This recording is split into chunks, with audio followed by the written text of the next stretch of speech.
لله وحده والصلاة والسلام على من لا نبي بعده. أعوذ بالله من الشيطان الرجيم. بسم الله الرحمن الرحيم. هو الذي بعث في الأميين رسولا منهم يتلو عليهم آياته ويزكيهم ويعلمهم الكتاب والحكمة وإن كان من قبل لفي ضلال مبين. وقال النبي صلى الله عليه وسلم خيركم من تعلم القرآن وعلمه.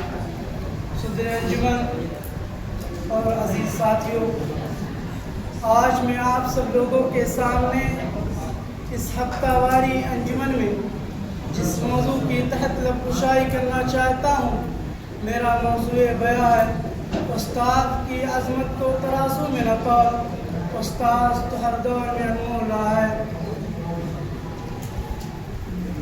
عزیز ساتھیوں، استاد کی عظمت یہ ایک ایسا موضوع ہے جسے الفاظ میں بیان کرنا یہ ایک عام انسان کی بس کی بات نہیں۔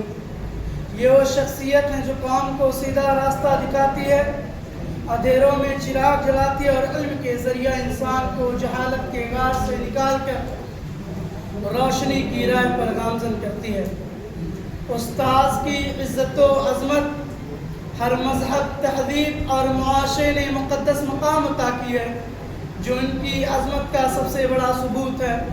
استاد کی عزت و عظمت ہر زمانے میں انمول رہا ہے اور ان کی عزت و عظمت کو کسی ترازو میں نہیں تولا جا سکتا۔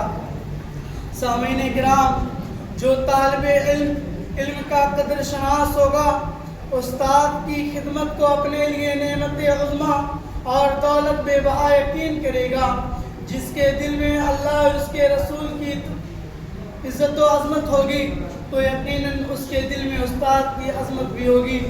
اس لیے استاد ہی اللہ اور اس کے رسول کی تعلیمات و ہدایت کو شاگرد تک پہنچا رہے ہیں اور شریعت و سنت کو دوسروں تک پہنچانے والوں کو نبی کریم صلی اللہ علیہ وسلم نے اپنا خلیفہ بتایا ہے۔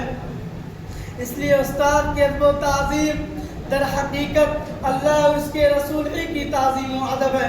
اللہ تعالیٰ نے استاد کی حیثیت کو اجاگر کرتے ہوئے ارشاد فرمایا، قُلْ هَلْ يَسْتَوِي الَّذِينَ يَعْلَمُونَ وَالَّذِينَ لَا يَعْلَمُونَ، کہ علم والے اور بے علم والے دونوں برابر نہیں ہو سکتے، اگرچہ کہ بے علم کے پاس کتنا ہی مال کیوں نہ ہو، اس کے پاس مال و دولت کے انبار کیوں نہ ہو، مگر ایک عالم کے مقام و مرتبہ کو کبھی نہیں پہنچ سکتا۔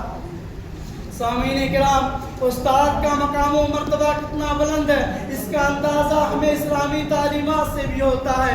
اللہ کے نبی نے فرمایا، انما بعثت معلما، یعنی کہ مجھے دنیا کے اندر استاد اور معلم بنا کر بھیجا گیا، اور آپ صلی اللہ علیہ وسلم نے معلم کو انسانیت میں سب سے افضل قرار دیتے ہوئے ارشاد فرمایا، خیرکم من تعلم القرآن وعلمہ، تم میں سب سے بہتر وہ ہے جو قرآن کو سیکھے اور دوسروں کو سکھائے۔ نیز فرمایا، فضل العالم علی العابد کفضل القمر علی السائر الکواکب، عالم کی فضیلت عابد پر ایسے ہی ہے جیسے کہ چاند کی فضیلت ستاروں پر ہے۔ یہاں پر استاد کی حیثیت کو اجاگر کیا گیا ہے کیونکہ استاد ہی قوم کا معمار ہوتے ہیں۔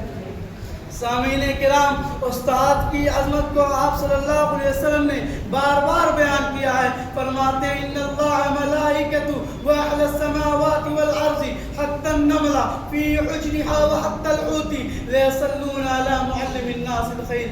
اللہ کے رسول صلی اللہ علیہ وسلم نے اس حدیث کے اندر استاد کی عظمت اور ان کے کام کی برکت کو اجاگر کیا ہے۔